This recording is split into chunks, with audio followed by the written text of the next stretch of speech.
And welcome back, everybody, to another episode of Bubba the Bloom, episode 24. Coming at you to continue our positional recaps of the 2022 season. This time going to the middle infield, second base, and shortstop. Talk a little LCS action to have some fun with that as well, and much, much more. You can find myself on Twitter at BDentric, and my co-host is always on Twitter at RyanBHQ. Ryan Bloomfield, how we doing, man? We are doing forecaster 100% of the time, or 99% of the time. We are doing first pitch Arizona prep. We are doing podcasts. We are doing a draft. We are doing what else? What else am I doing? We got my XFL keeper deadline this weekend. So, like I said before, this is the busiest time of year, and it is. And honestly, man, I wouldn't have it any other way. It's a ton of fun. It's fun. It's fun. Like I started with the Gaining the Edge guys. We're starting to kind of plan our November push, and I'm like all of a sudden kind of getting a little excited again to get back into it after a little breather here. And I got my black book assignment for the year, so it's going to be a lot of fun. So yeah, I'll be jumping in the waters with you here in a minute to get going here. First pitch is going to be awesome, as I think people are probably sick of us saying over and over again, but we say it for a reason because it is 2 weeks. Yep, it's so close. I literally looked at my calendar because I have to do certain scheduling things in my life now, and I was looking at it the other day, and I'm like, oh man, it's right around the corner. This is great. Like it's so close, so it's close. Almost so, you pull up the weather app on the phone, and yep. that 10th day, it's starting to get there. It's getting close. So it's going to be a blast. Look forward to seeing whoever can make it out there. It's going to be a great time for the 4 days or whatever we are in Arizona, which is always a great place to be in the fall/winter time of the year. But all right, before we get into our second base shortstop recap, comparing ADPs with the Razzball Player Rater finishes, which was very fun and productive for first base and third base. Let's talk a little postseason. Last time we talked, they were wrapping up the wild card rounds. We talked a little divisional action. Well, the divisional rounds wrapped up. The Yankees took down the Guardians, unfortunately. That was a rough one to stomach for some of us. But the Astros and the Mariners, that was a series of all series, like literally a couple bounces from a completely different outcome. And then you had the National League that the 5-6 seeds both made the LCS for the first time because it's the first time we have a 5-6 seed. And Fernando Tatis Jr. might not miss most of the season now. So what are your thoughts on this, the division series? And, we have Astros up 1-0 and the Phillies Padres tied at 1. And that Tatis thing, man, that's probably the biggest fantasy takeaway of this postseason is I guess the Padres won today, so they're guaranteed to go in 5 in the NLCS. So 5 fewer games of Tatis for next year. The Mariner series was rough. That was a tough one. Super entertaining. Yordan Alvarez, just talent. I know there's a lot of kind of nitpicking on why go Robbie Ray against Yordan Alvarez in the 9th, and all this. Should have pitched this guy, that guy. It's just Houston was the better team. But it was a fantastic series. Really, every series has been super entertaining, and to me at least, like that's what I'd like to see in the postseason. There's been a lot of talk back and forth about the new format and the best teams not being there and that sort of thing, but I think it's almost just like check your expectations with these postseason tournaments. In pretty much any sport, the best team more often than not does not win their postseason tournament. It's just kind of weird that baseball's getting that rap this year. I guess it's because of LA. Was there a high seed in the National League complaining about something, Ryan? I missed that. I thought it was a great outcome in that series. Did I miss something? Was someone complaining? You're a little biased, but yes, a very good outcome for you. I thought it was a great series. Like the Padres played amazing baseball. It's just, I don't know. It's postseasons are, and I've always thought this way. I mean, I've said this on the show before. Get to the postseason, it's a crapshoot. It's always been that way.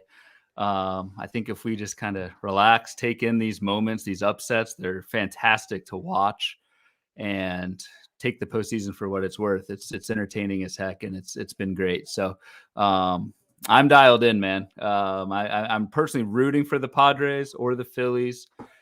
I'm still a little hurt from the Astros series, so I'll go with the NL and see where we get. Yeah, I'm really interested to see how the NL plays out because I love like those games in Philadelphia. I would have wanted to be in that crowd. that was just an atmosphere of all atmospheres. We know Philly's got some fans, like we know football, baseball, they got fans, but that place was insane. And for good reasons, great games, great comebacks, like, but it was just electric. And that's what I love about the postseason, especially for teams like they haven't been there like 11 or 12 years. So Yep. it just shows like the excitement that you can get. The Mariners was rocking, of course, for good reasons, and they'll be back very soon. I think I wouldn't be too worried about that when they got quite the core set up there. But like I'm pulling for the Phillies because I just want to keep seeing that run take place. I love seeing Harper dominate because I'm a Harper fan. I get annoyed that people think he's overpaid and overranked. There's a big spectrum of people that think that, and it always makes me laugh because I think he's that good. Like I tweeted about it. I was sitting at a sports bar on Monday night, right before Harper went deep. And the at bat before that is when he smoked one, and Cronenworth was shifting and dove, and like it would have driven a run, if all this stuff. And this guy, this Phillies fan, I said, man, Harper's having a great postseason, he's hitting everything hard. All, yeah, he's just hitting it hard. He's not doing anything. I was like, he had 3 home runs, hitting 426 coming into that at bat. Nothing. And then he goes deep his next at bat. And I'm like, you Phillies fans, I tell you, this is amazing. So, and then Schwarber's like 800-foot homer. So, yeah. The formula is working. I mean, I picked the Phillies to go to the NLCS just because of Nola and Wheeler. With them, it's gonna. I mean, that bullpen, man. How long can it hold together? Like I thought, we're recording Wednesday night. I thought Wednesday's game 2, thought they had it in the bag with Aaron Nola and a 4-run lead. But I know Nola gave up a fair share of that. But man, I don't know if that bullpen can hold it together. And meanwhile, San Diego's bullpen has been nails. So, and that was a perceived weakness. So just interesting. Josh Hader's doing his thing at the back of in the 9th. He's back. Ryan Presley looked fantastic tonight. Again, not taking away too much of this stuff, but for next year. But just really good baseball. This has honestly been one of my favorite postseasons so far. There's just been a lot of moments, a lot of new teams, a lot of upsets. It's been great. So let's hope for as much baseball as possible, especially World Series Game 6 and 7 in that first pitch. That would just be amazing. Didn't you happen to draft Ryan Presley? Wasn't that your closer by chance? I did. I'm rooting for him. Just checking. Fourth round Ryan Presley in our degenerate draft and hold. That pick was made back in August. So I won't keep like belaboring the games because people probably don't care about all our thoughts on the games, but it was funny with tonight's Yankees game because they struck out, I think, like 17 times or something, like crazy number. And 7 of those were between Carpenter and Donaldson in the middle of the order. And that was with 4 of those at bats were with runners in scoring position. The only times all game the Yankees had runners in scoring position. I'm just laughing. Like it's just I think Stanton and Judge were only 1 strikeout out of the 17. So it's actually weird just given times. I've watched the fewest of the Yankees in any team. Most of their games are on at like 4 our time, and that's no bueno time for me. It's either during the day when I've got it on in the background or those West Coast night games. For sure. But we'll talk more about it next week. Probably have some World Series ideas by then, maybe even starting the World Series. We'll see. So we'll have some fun to break down there. Hopefully we'll have some good series, as you said, until then. And I think we will. I think we're going to have some dandies, as they would say. But let's get into it. We have second base. We have shortstop. We did first base, third base last week. And for those keeping track at home, we're using ADP from main events towards the end of draft season, comparing it to the finishing Razzball player rater rankings, and basically seeing, did these picks pan out? And how did it work? And we remember with first base and third base, extremely top heavy. If you took one early, you benefited. If you didn't, you had to do some getting lucky as the draft went on. Just first glance, a little different at these positions, but we already know that especially shortstop is an extremely deep position, which we've known for a long, long time. So that helps a lot before we even break that down. But let's get into second base, Ryan. And it's a crazy position. And obviously this guy's eligible both, so he will top both positions. But I know most of us had Trea Turner as our number 1 overall last year. He went number 1 overall last year, and he was the number 1 second baseman. I'll say number 1 shortstop while we're at it. Like he earned every bit of that. So I'm just going to stop there for a second so we can talk about Trea Turner. But he did it again, and he's done it time and time again. He performs at an elite level, at a top pick, and it's hard to see anybody but Trea Turner still being number 1 to me for the time being. I agree with you. I think Trea Turner is the number one overall pick next year. I mean, he is a free agent, so let's see where he goes there. One thing with Trea Turner that's just kind of interesting, dude he had 100 RBI. I which normally is think crazy. of, yeah, I mean that's I know a lot Dodger fueled, hitting second mostly behind Mookie Betts, so the runs were there, but the RBI were absolutely there. I think the counting stats, if he does not stay in LA, are going to take a hit, but I don't think it's enough to to knock Trea Turner from number one overall. I believe Rob Silver tweeted this out earlier today. Trea Turner is two one of two guys to finish in the top 15 each of the last 5 seasons. And the other one is Freddie Freeman. J Ram. Oh, No, Freeman. Freddie Freeman. J-Ram, Dodgers. 4 out of the last 5 seasons, along with Machado, your boy Bryce Harper, Mookie Betts. But Trea Turner and Freddie Freeman are the two guys who finished top Pretty 15 each impressive. of the last 5 seasons. So, yeah, And number one for me. And I agree that the landing spot obviously will have an impact on certain things, but I also think a different team could actually increase the stolen bases. He only had 27 steals because, hitting second there, he's driving in Mookie. He had all these big bats behind him. It felt like he wasn't running as much as he used to just because the need wasn't there with the Dodgers. But I could be overthinking it. No, you're right. At yeah. HQ, we use stolen base opportunity metric. Just kind of estimates when you're on first, what percentage of the time do you run? Typically, Trea Turner's been low mid 20%, and this year 17%. So yeah, he definitely did not run as much. Didn't need to be honest. Yeah, exactly. So, he didn't need to, but going to a different team, we could see Yep. that spike again, and that could be quite interesting. All right, now we go farther down the list. You had Ozzie Albies, 17th off the board, 35th, because obviously missed a lot of the season with an injury, and we will talk about him more. But then Trevor Story, 17th on the player rater. Whit Merrifield, even though it was a bad season, still finished 15th at second base. So, he didn't really help you, but he didn't crush you. So this is the guy we've been joking about in our degenerate draft because he just keeps staying on the board. It's tough to take Whit Merrifield, especially not knowing where he's going to play and all these scenarios, but he still at least kind of produced for you as the season went on. Yeah, on the NFBC platform, they haven't and shouldn't yet because it's still in the postseason. They have not rolled the site forward to 2023 yet, slackers. So the draft board is ordered by ADP, and if you time out, which you almost did, Bubba, last night, saved you with a last minute let text. me know. That's yes. Right. You get the Whit Merrifield.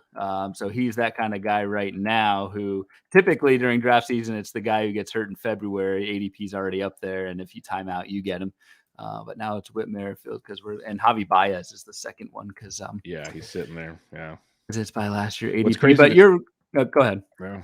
No, sorry. I was going to move on, but you got more to say. Go for it. I was just you brought up Merrifield not being a total disaster, and even Trevor Story too. I had the impression that they were just complete duds, and yes, very bad seasons from both of them, but finished 15th and 17th at the position. When you factor in, injuries and lost time and things like that, that wasn't horrible. It was bad, but it wasn't as bad as I thought. It was interesting to see them at least finish middle of the pack at the position. And that's why I like this exercise. It really kind of brings things into light on what really happened. Kind of takes biases out because it's just the numbers. This is what it was, and it kind of helps things like Marcus Semien, 5th second baseman off the board at pick 58, second in the player rater. And this is a guy that for the first 2 months of the season, everyone was writing off this guy's horrible. Why Texas sign him? And he finished with 26 homers and 25 stolen bases. He was outstanding and kind of shut everybody up. And I guess it goes also to show, as long as you're not playing head-to-head in a roto league, sometimes you're good players. You just roll the dice and trust them. And Semien made you feel a lot better by the end of it.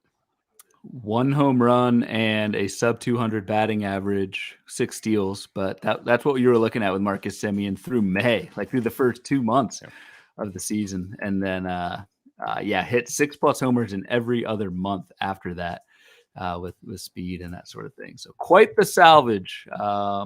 We say be aggressive and drop sometimes, but this was not the case. And I think there were whispers of kind of dropping Marcus Semien in shallower leagues just because he was doing absolutely nothing. But we say at HQ, practice excruciating patience.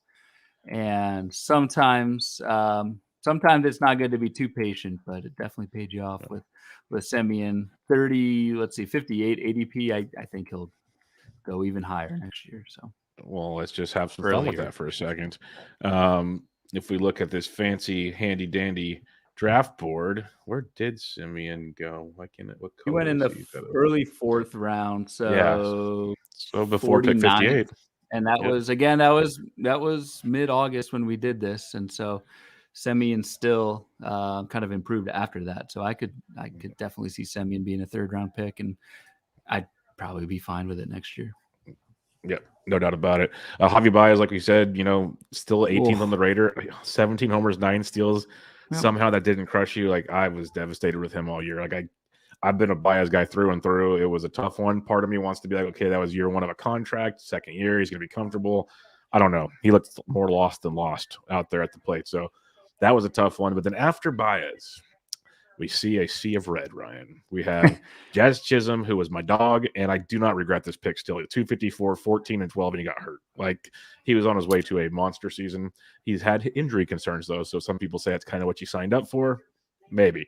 Then you have Brandon Lau, Jorge Polanco, Ketel Marte, Jonathan India. A lot of injuries in this mix that caused a lot of this, but still subpar performances from picks 7 through 11 at the second base position. Yeah, and this was a big thing in draft season where if we think back to March and April, like second base was kind of deep up top, or so we thought, and then dropped off a cliff after like pick 100. There were a bunch of second basemen going basically at the same ADP, and those were the guys that you mentioned, this pocket of Baez, Chisholm, Brandon Lau, Polanco, Marte, India, Jose Altuve, and Tommy Edman, kind of in that order. That's where they were going. And it was almost like there was debates on, how do you order those guys? Which one do you take out of that? Basically, the answer was wrong for almost Yes. all of them. The only ones that worked out were Jose Altuve, who had a hell of a season, 300, 28 home runs, 18 steals. Like 18 steals. That's the big shocker right there. He ran again. I thought it was one or the other, either batting average or homers, and turns out it was both. So like Jose Altuve absolutely crushed it. The other one in that group that and Bubba, you mentioned this. I mean, it is your boy. It's Jazz Chisholm. Like, yep. I still think, you need to take that end of season line and add on what you got from his replacement value. Yeah. And just a kind of I did kind of sneak peek Chisholm's forecaster write-up. It's quite rosy. So yeah, everything about his profile before he got hurt was just like breakout star. Like, everything was great. So he's got to pray he's healthy, though. It's been a problem. It's been a problem for him. But, it's been a problem. It's that age old, like, is that coin flip thing? Did he just Did he just land on tails 2 years in a row? Is it a kind of longer term issue? I don't think we know yet. I always lean on the side of just he's gotten unlucky a couple years in a row, and that's just what it is. We've seen plenty of examples of guys who have been injury prone early in their careers. Nelson Cruz always comes to mind, and then just became one of the more stable guys kind of later in his career. But I think it's just kind of that bad luck. But yeah, 14 homers, 12 steals, and 200 at bats, 213 at bats for Jazz. Like, you don't want to prorate totally, but it's easy to see a 25 season next year. So, yep, I'm on board. For that, sure. That wasn't a miss. The other ones were misses. Like, man, Brandon Lau, Polanco, Marte, and India. India was hurt a ton too, and I just took him. In our draft, in our degenerate draft. So, and I took a second baseman as well, since our draft restarted on Monday. But yes, you did take. Grissom, You took India in the 11th. So are you? So I mean, obviously we're granting this a injury pass, but what's the thinking there? It's two things. It's the injury pass. He's young, rookie of the year 2 years ago. The hit tool's still, I think, there. I'm going to factor the injury, and he's still in Great American Small Park. So come back healthy, hit towards the top of the order. I'm still good with him as long as he stays healthy. That's my 2 cents. Like, if we see him healthy in spring, he's not an 11th round pick at all. Not even close. Like he moves right back up the board to at least like I would say a 6th or 7th, maybe. Maybe I'm overthinking it, but I think he's got legit upside in that regard. That it was one of those. I'm looking at the draft board and it's like, okay, I could take a chance here on a guy like India and be okay with it. Even if he doesn't produce as well as I would hope, I could still survive it at round 11. I'd obviously want more, but that's my train of thought. I'm thinking bounce back. It was hamstring injuries, and that just requires time. And they just kept bringing him back. So give it time, let him heal, and hopefully he's not Troy Tulowitzki, and we can go that direction, and we're okay. So it's funny. I have India's box for the forecaster. I wrote it up right before the podcast, so it's literally standing. It's right in front of me on my screen, with my commentary filled out. And yeah, what I saw, like, the hamstring was never right. You had an IL stint in April. You had another IL stint in May. So he came back. It wasn't right. Went back on the IL, and then it recurred later again, I think in August. I don't think went on the IL for that, but again, like he was playing with this all season, and it's the on the flip side, the one thing that I'll say on the flip side is like we don't have a super long track record of Jonathan India in the majors. At least like the prospect pedigree was there, but all we really have for India is that 2021 season. And so I think the question is like, how much, will he rebound to that, or how close will he get to that 2021 season where he hit 21 homers, 12 steals, and hit 270. So I think that's kind of the key question, is how much does he bounce back? Assuming he's healthy. It's fair. I don't have the answer, but it's an interesting one. Yeah, so I'm taking a gamble. On it and see what happens. But like you mentioned, Altuve, 3rd on the player rater, just a beast. Tommy Tanks, 4th.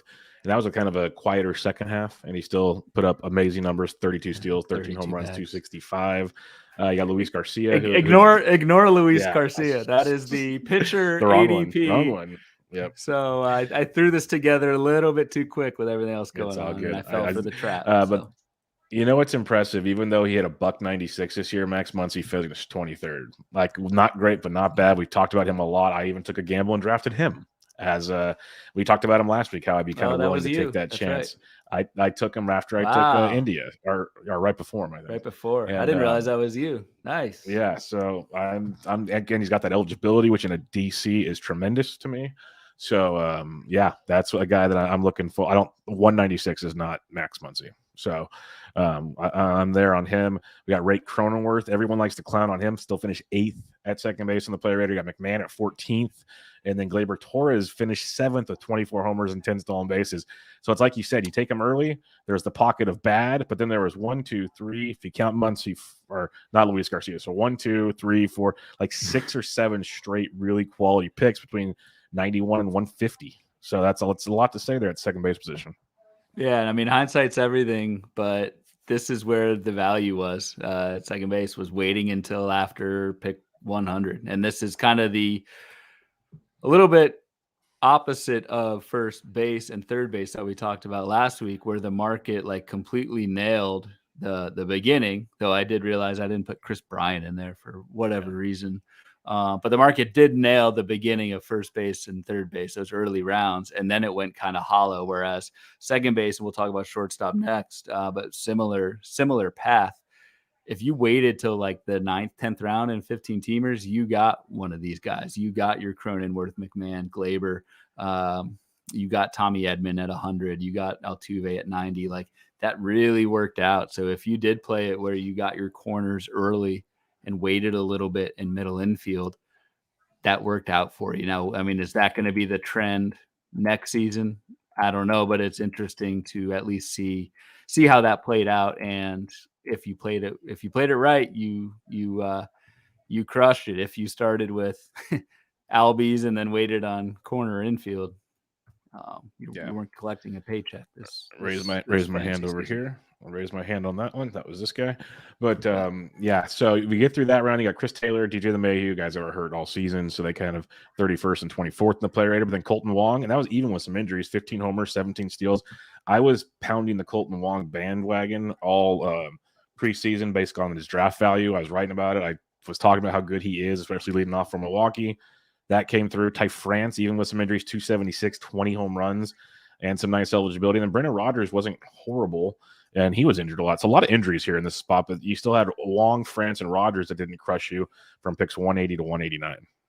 Yep. And yeah, Colton Wong, it's interesting. I actually went back and forth. So I took Vaughn Grissom in the 12th round of our degenerate draft a couple hours ago. Thought hard about Colton Wong. I feel like he kind of went under the radar this season in Milwaukee, but hit I think first or second most of the time, 430 at bats. But I mean, went 15 homers, 17 steals with a 250 batting average. Like that is damn good in 430 at bats. So like he's 31 next year. It'll be his age 32 season, but I feel like Colton Wong's not getting talked about that much. And in terms of 5 category production, like that's pretty solid.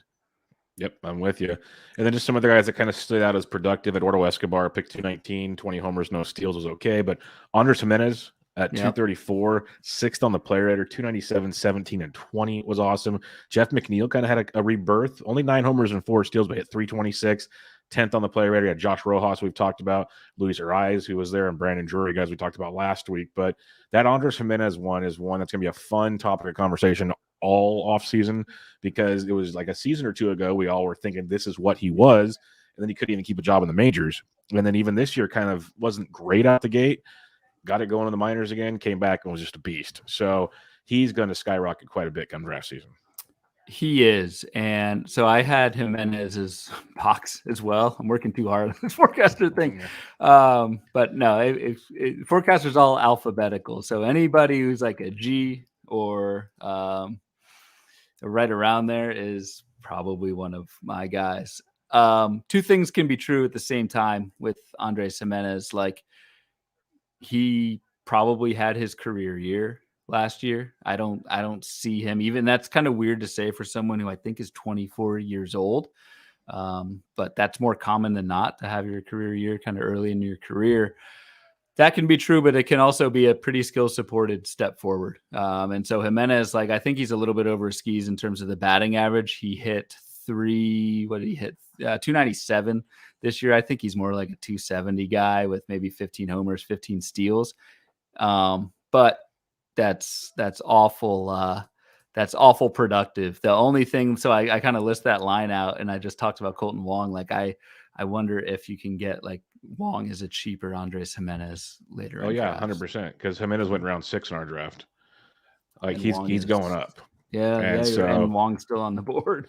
Yeah, exactly. And that's the same thing that happened last year. So I said, like, I was writing articles like it was Tommy Edman and Colton Wong were going like over 100 picks apart at one point when I was writing my article. And I'm like, I get Tommy Edman's appeal, but Colton Wong, we saw 15, 17, and he only played 400 at bats. What if he stayed healthy? Like we're talking 2020, 100 picks later, that's a game changer depending on what you took at pick 100. So it's like the little things like that when I like, at least when I know we all do it with our content, but it's not always the equal stat line. It's what do you get when you flip those picks also. And that's that's the whole point of comparing like a Wong versus an Edman. It's like, yes, Edman finished probably better than Wong. We've established that. But what you would have picked at Edman compared to what you picked at Wong, now tell me that difference as well. And then that's where it gets interesting. Yeah, so and the opportunity cost. What else is available to you at those spots? And exactly. Yeah. So, and that's where that's the kind of research I like to do. Maybe it's not the most efficient to become a very good player, but I like to try to find those kind of opportunity cost plays, and then you can kind of navigate elsewhere. That's what I usually do most of draft season. And Wong just stood out in a big way, and by the looks of things right now, he's going to stand out again for me because I think he still is very good. Like you said, he's only 32. Like I think he's going to be just fine. So yeah, I have a feeling we'll be talking more Colton Wong as things go on. Second base.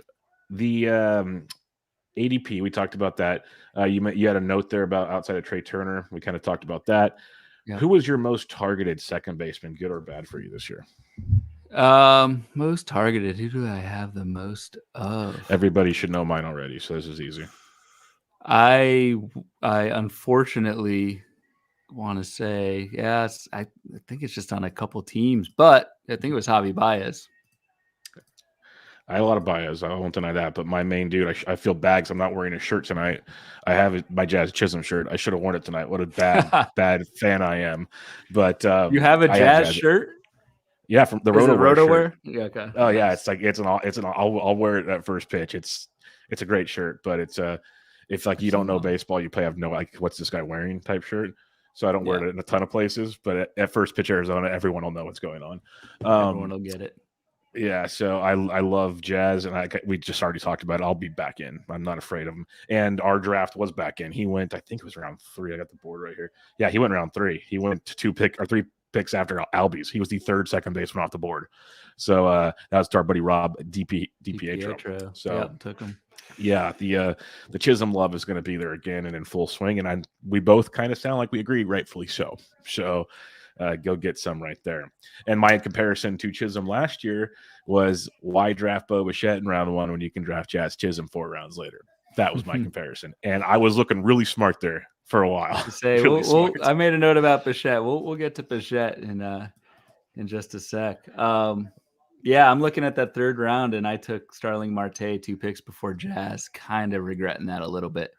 But anyway, one guy we haven't talked about, and I don't know, Razzball Player Rater has him 21st finishing. So much of that depends on how much their algorithm or whatever is valuing stolen bases, but John Birdie, like tip of the cap. If we're reviewing second base, I know he played. Where else was he? He was outfield. He was third base. Looks like he picked up maybe in season at shortstop too. Jeez. Well, the tip of the cap to that guy, man. 41 bags, 18 in June. Yeah, pretty crazy. In NFBC, shortstop, outfield, second base, third base. Wow, that's valuable, folks, especially to draft champions. Like, I don't know if he's going to get you what he got you this year, but we know he can. We know he can. It's not out of question. But my goodness, and he went. He's off the board in ours. He went, I think, in round. I think he's still available. He is okay. I thought he was taken. And so we're at pick 1. We're in the 13th round, pick 189. So okay, that's about right. That's about right because you don't know if he's starting still. That's the fun part. So you don't know if he's starting. Yep. And so Birdie kind of felt, which honestly to me isn't that big of a deal. And we talked about this way back when we were talking about Fab during the season. Like, that's almost a feature because it keeps the price down. I mean, Birdie plays so much that someone's going to get hurt and he's going to play. Yeah. So it's not so much like that. It's more like the dude is 32 years old. He's never stolen more than 17 bases in a major league season. And you look at the second half, John Birdie hit 216, still had the 16 steals, but hit 216 with 10 RBI in the second half. So like some of that he was hurt, but that's 194 at bats. But like there was a pretty steep drop off for Birdie. First half, just for comparison's sake, had hit 268 with 25 stolen bases. So I don't know, the track record, the kind of second half fade. I'm not going super early on him, but like in this draft, if he's mid-teens, there's that. There's the drop off he had, and then there's the other thing, which is tough to like predict ever. But I know it's a topic of conversation. They're gonna have new coaches, new manager. So what's the philosophy? Right. Like you think you're gonna let Birdie run? Why else wouldn't you let Birdie run? Let's just be real. But, some managers are just weird. So I'm just going to throw it out there. You never know who they bring in. I think it'll probably be somebody young that's cheap, that likes it. That's my guess. That's the Marlins way. But we'll have to kind of wait and see there. And we might also, I'm not totally sold that this will happen, but there is a prevailing thought that with the rule changes, with the pitch clock and bigger bases and that sort of thing, that more players are going to steal, and thus perhaps your 41 steals from John Birdie are not as valuable as they would have been in 2022. I don't know if that theory is correct or not yet. I need to look into it a little bit more, but that's also something that's at play with taking these kind of stolen base only guys early in draft season. It's kind of like they were going to run anyway, with rules or not. Is the rest of the league catching up to them? Theoretically, I'm going to lower their value. I'm not sure, but it's something to think about. Yeah, it's the fun question that it's already getting talked about a ton. It's do stolen bases kind of even out, flatten out kind of idea? Like to the elite guys, like you're saying, aren't as elite anymore. And also the shift conversation is all over the board. So there's a lot of those fun ones that's going to change things as the draft seasons go on and people get really bored when there's no baseball to dig into stats that might be completely meaningless when things are all said and done, but it'll be some fun conversation for sure. Fun in quotes and not as fun. Exactly. Like I really don't plan on digging in on any of it, but we'll see what happens. Who is your biggest regret potentially, I guess, not drafting at second base? Biggest regret not drafting, besides I would Jazz say, Chisholm, of course.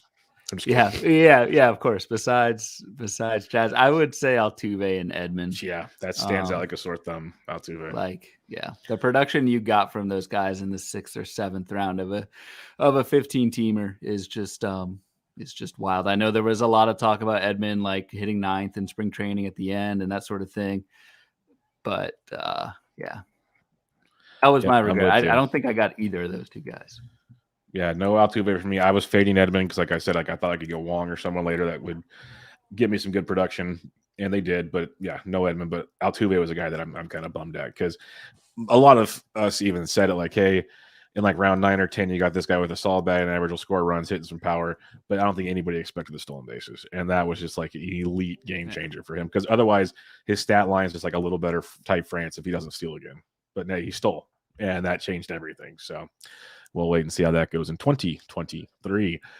Let's go to shortstop. Shortstop position now. This is a fun one. Trea Turner, of course, leads the way, as we mentioned earlier. But the aforementioned Bo Bichette was the 5th player off the board at shortstop, and our 5th overall player off the board, and he was the 5th in the Razzball player rater at shortstop, finishing with a 290 average, 24 homers, and 13 stolen bases. And if you just read Twitter, you would think Bo Bichette had the worst season alive at one point in time.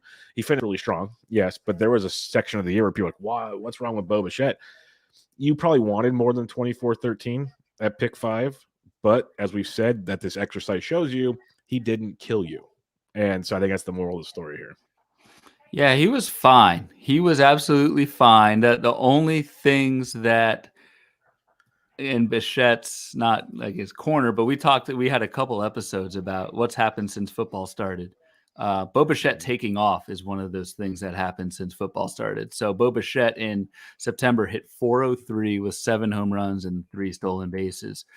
So like on the one hand, he probably won you some leagues, especially head-to-head playoff type formats like that. That was huge. On the other hand, if you drafted Bo Bichette and your team was kind of out of it by September, that September production didn't really matter for you. I know it all counts the same. That September production is the same as it was in April, but a lot of teams that had him probably out of the running at that point. But I took Bo Bichette 5th overall in labor mixed.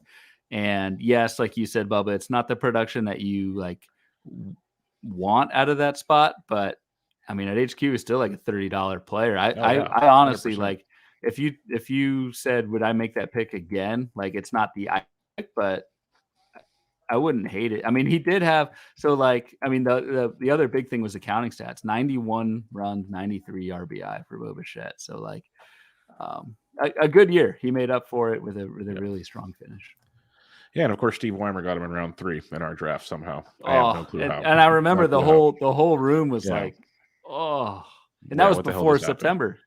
Yeah, it was crazy talk. So, no, I'm with you. I think he's still a very, very valuable high pick. You won't see him in round 3 in any draft the rest of the year. Any 15-teamer, I will put money on that right now. Like, you are not going to see that. If you do, it's because someone literally heard this podcast and wants me to pay money. That's the only reason why it's happening.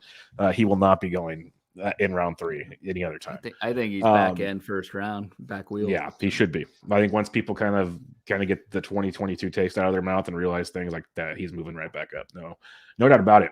The 3rd shortstop off the board at pick 27 was Tim Anderson, 36 on their player rater, hit 301, 6 homers, 13 stolen bases.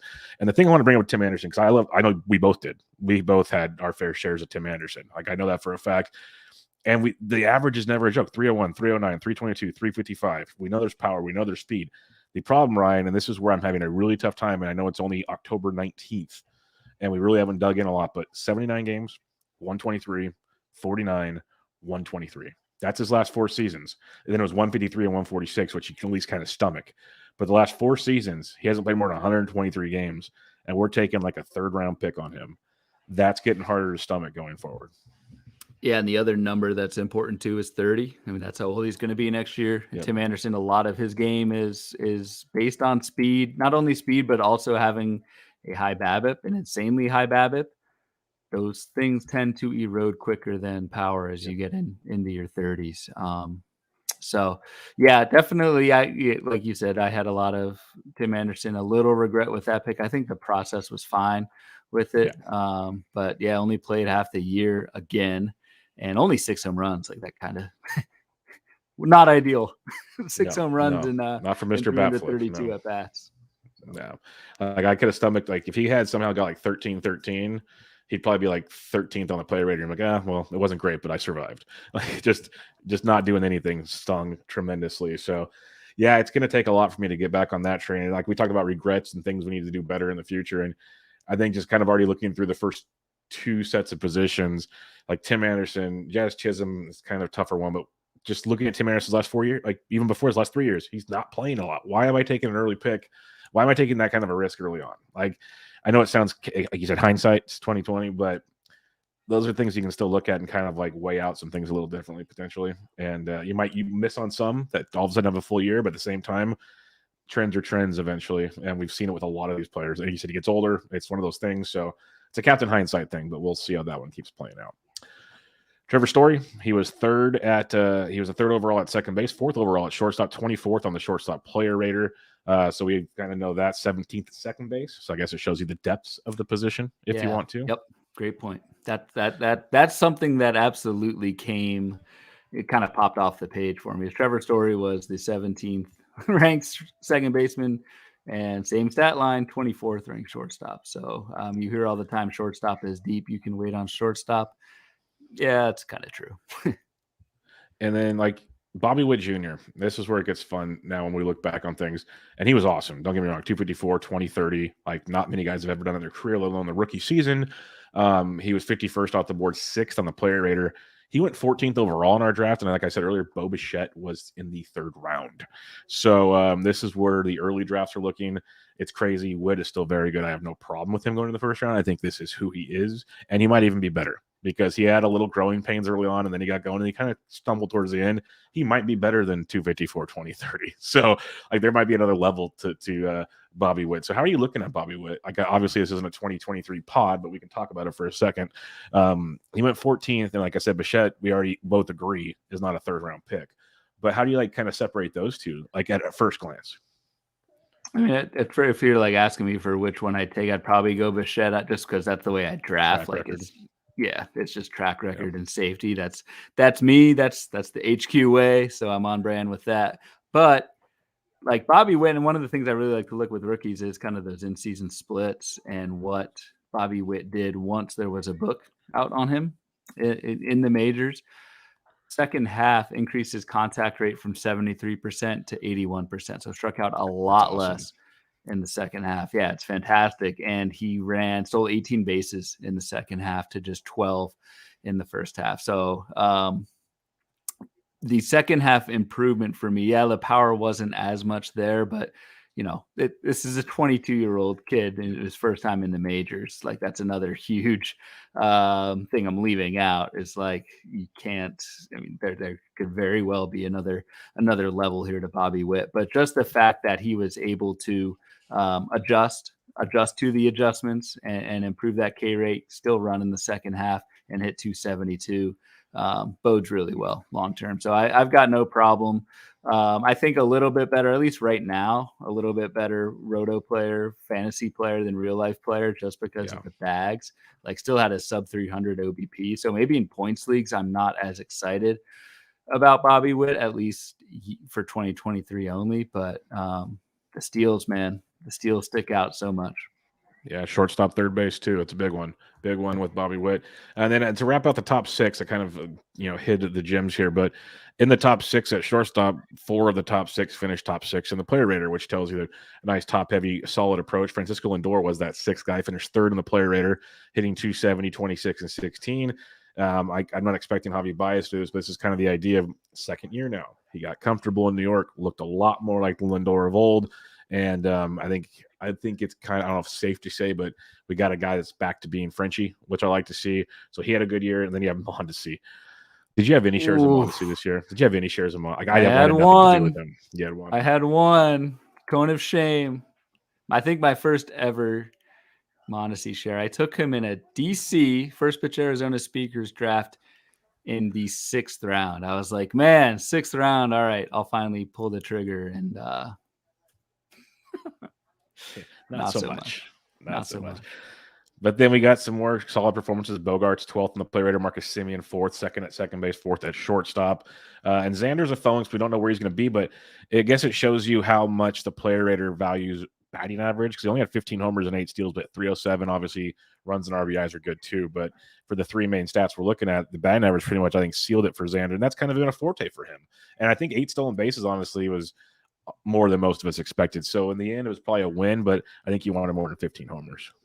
Yeah, he wanted more than 15, but player raters definitely hyping up that average. The other big thing, and this gets underrated a lot when talking about batting average, is the volume associated with it. So you can hit 300 if it's only 250 at bats of it. Doesn't make as much of a difference as Xander Bogaerts' is 557 at bats of a 306. Like that combination of batting average and that many at bats of it is massive. And now we reach our first little skid mark of this deal. 10th, 11th, 12th, 13th shortstop off the board, 68 through 83. Baez, 26 on the radar. Wander Franco, 39th. Jazz Chisholm, 34th. Jorge Polanco, 33rd. Now, 2 of those names we heard at second base, so that makes sense. Or 3 of them we did. Those are a trend. But Wander Franco obviously was hurt a lot. I'm not going to just pretend he had a horrible season because he played bad. He hit 277, 6 homers, 8 stolen bases. But I was anti-Franco going into last season. He just hasn't shown it.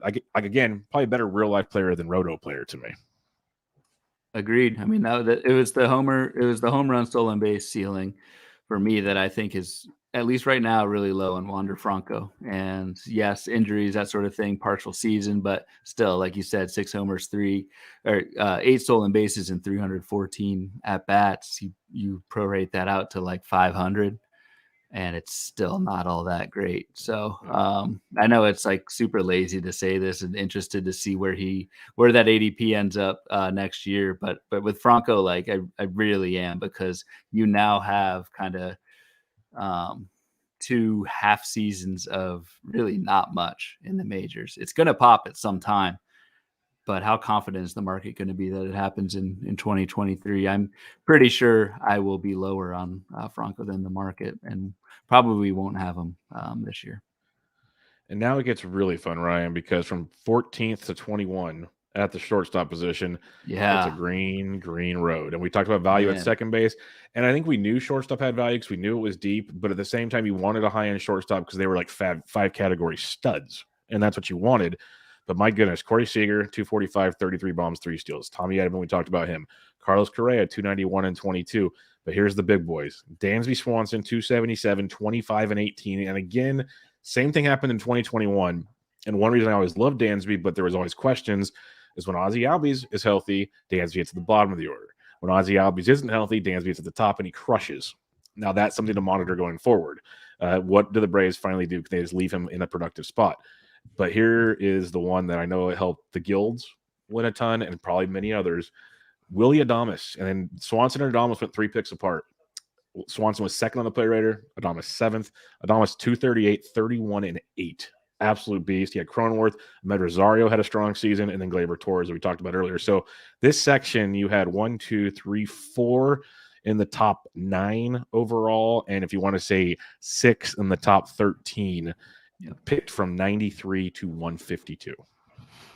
A lot of folks waited on shortstop kind of for this reason. It's a deeper position. There's really, with this group of names that you just rattled off, there's different like shapes to that production too. You've got the kind of low stolen base guys in Seager and Correa that get you either power or average. You've got the stolen base guys in like Ahmed Rosario, who I had a lot of, Edman.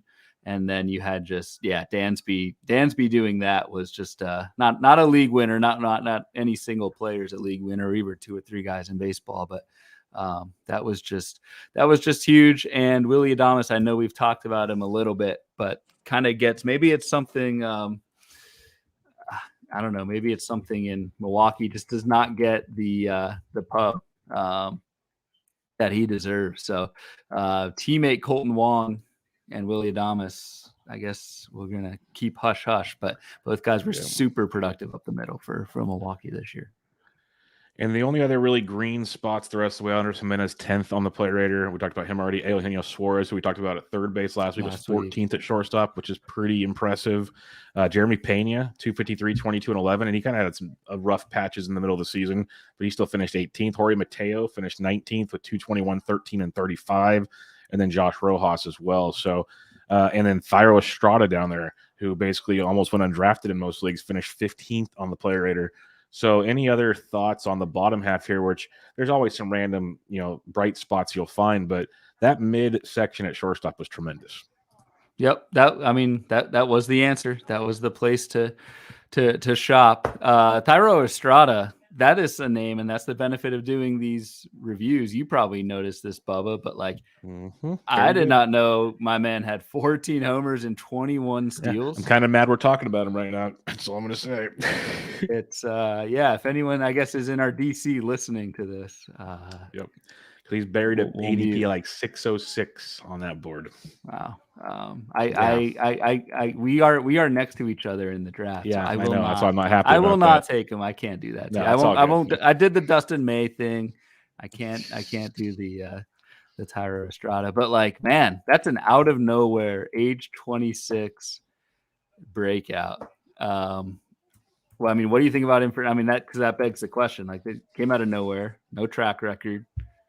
What do you do with him next year? Obviously, you haven't taken him yet in the draft through 13 rounds, but I've been close. He's in the queue. Yeah, he's in the queue. It's been close. The track record, like you said, hasn't been there, but it's kind of been one of those where I want to say you could see it coming, but he always had a hit tool. Just the power speed combo was kind of questionable. There's more speed than power, but the average was kind of pretty serviceable throughout the minor leagues. I think it was last year. DVR and Eno were looking at minor league StatCast data, and his was popping off the boards in the minors, and it was one of those things that transitioned okay to the bigs. He just didn't play enough last year. Well, now he got to play every day, and the Giants are old, and the Giants like to platoon, and I don't see how you keep Thairo out of the lineup after what you saw this year. That's my 2 cents. I think he'll be very good. At the same time, would I be shocked if he takes a pretty good step back? No, I wouldn't, because we've only seen it once, and that's the hard part with this. But where you're paying to draft him, I think he's worth the gamble. I just don't know what his exact price should be, and that's why I kind of keep playing chicken, and I'll probably lose at some point in time. But I'm really close to wanting to do it, because the other reason why I like Thairo, if we want to get really goofy, come draft season, is he is outfield, second base, shortstop. So outfield, middle, infield is a nice little ring to it as well. So I think there's a lot to like there. Yeah, I think there's a lot to like there, but honestly, he's one of those guys I wouldn't be shocked if he stepped back. But again, the price is right. So we're almost at pick 200. So you're getting to that point anyways. So it's tough. It's definitely weird to see a Giant have that many steals. Maybe I'm just missing guys, but it's true. It's true. They don't. They usually don't weird run. To see that. So. Yeah, this last year was a weird year all around, to be honest. But maybe that's the new philosophy. You'll have to wait and see. Who was one of your most targeted shortstops, good or bad? I was all aboard. So basically, common theme: the most targeted guys in the last 2 episodes have all kind of sucked. Thus, our taking our L's episode a couple of weeks ago. This one wasn't. So I was all over Ahmed Rosario. In the forecaster last year, I remember we put an upside of 300 with 30 stolen bases on him. Didn't reach that. That's kind of not the point of those upside projections in the forecaster. It's more just to kind of raise your eyes as to what could happen if things break the right way. But we got a fair amount of pushback from that. I think Rosario was a pretty polarizing guy.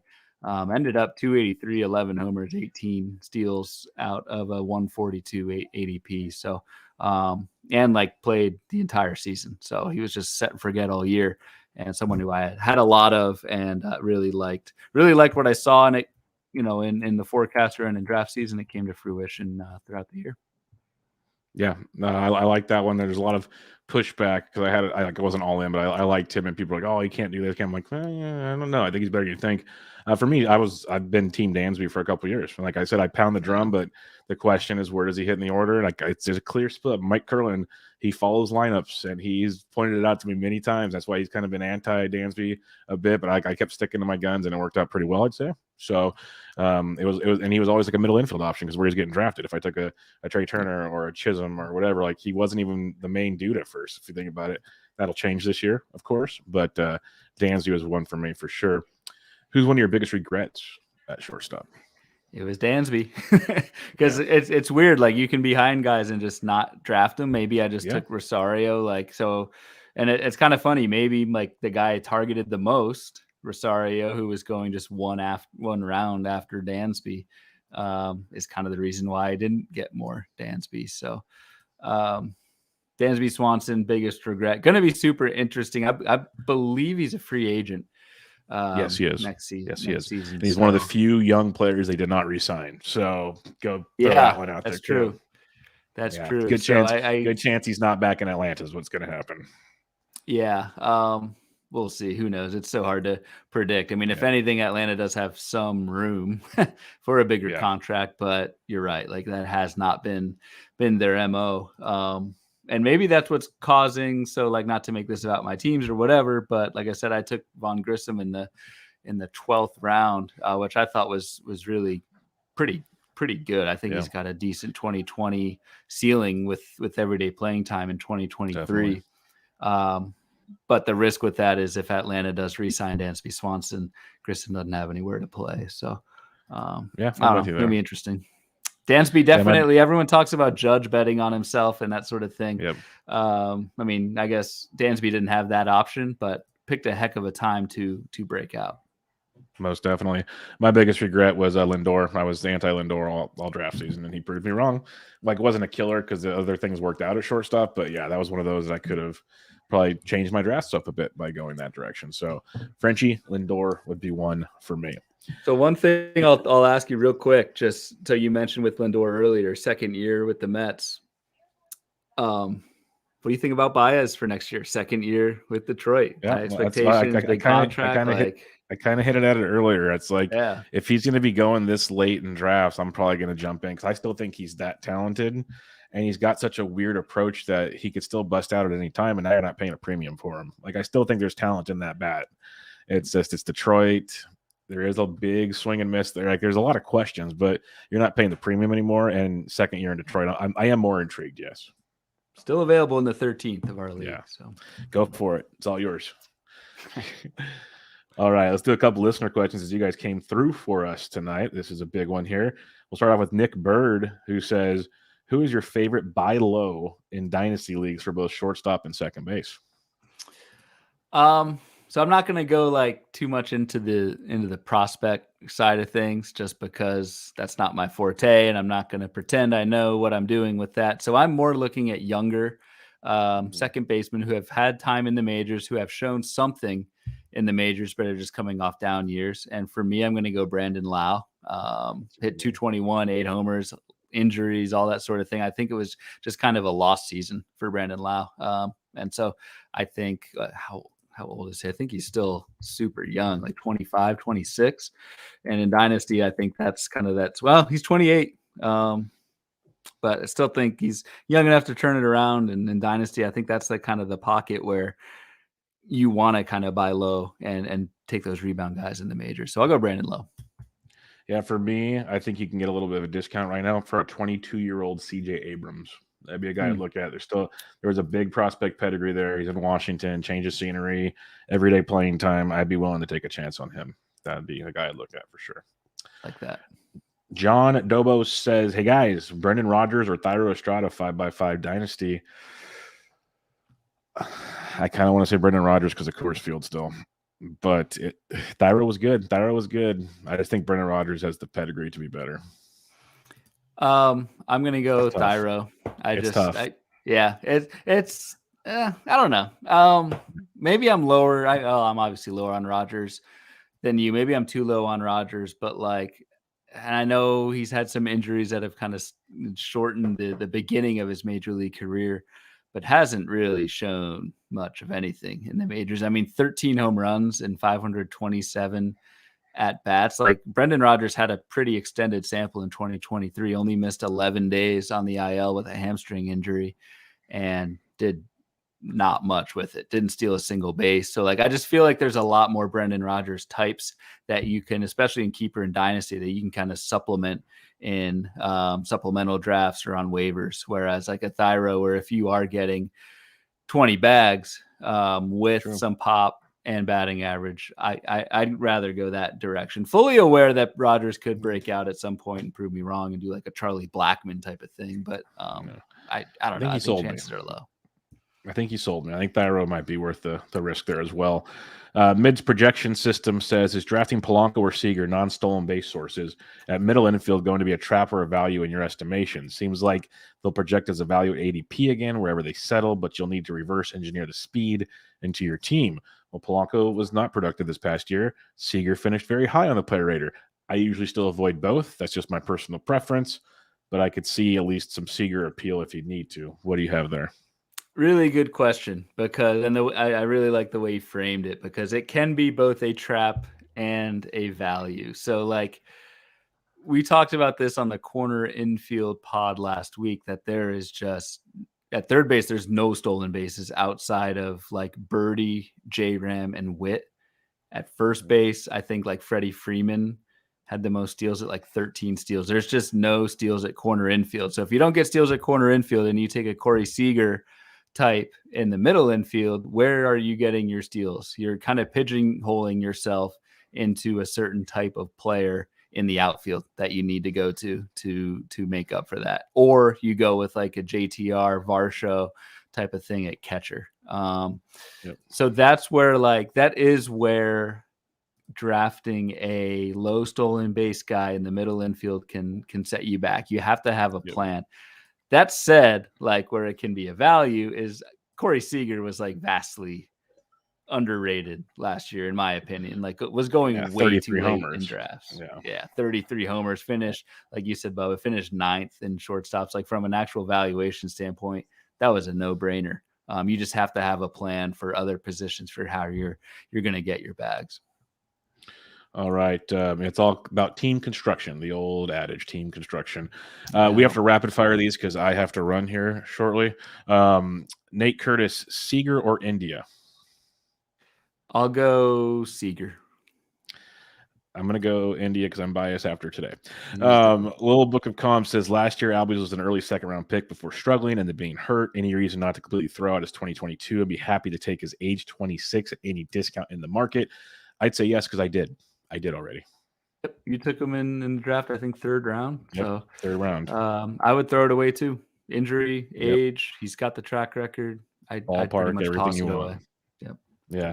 And last but not least, Greg Kelly says, curious where Jorge Mateo figures in. That's a tough one. We always knew the speed was there. Power was great. Can he do it again? I'm torn on him, to be honest. I need to dig in on it more. But what are your thoughts on Mateo? I do. I don't want to lead astray. I just think with Mateo, like there's such a risk, especially because Baltimore is like good now and contending for the postseason.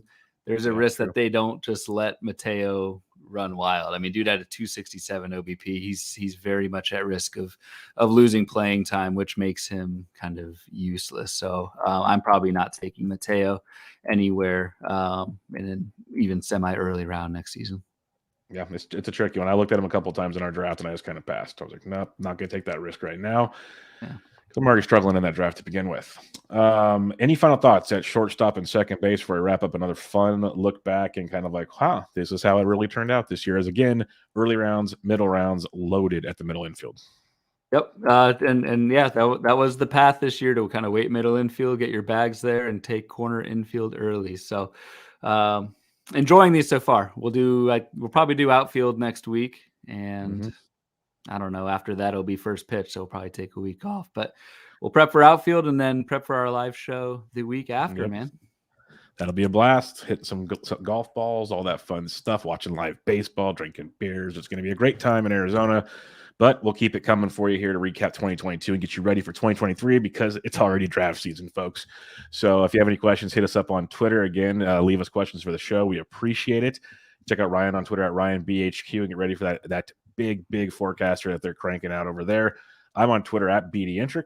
And thanks for listening, everybody. We'll catch you guys next time.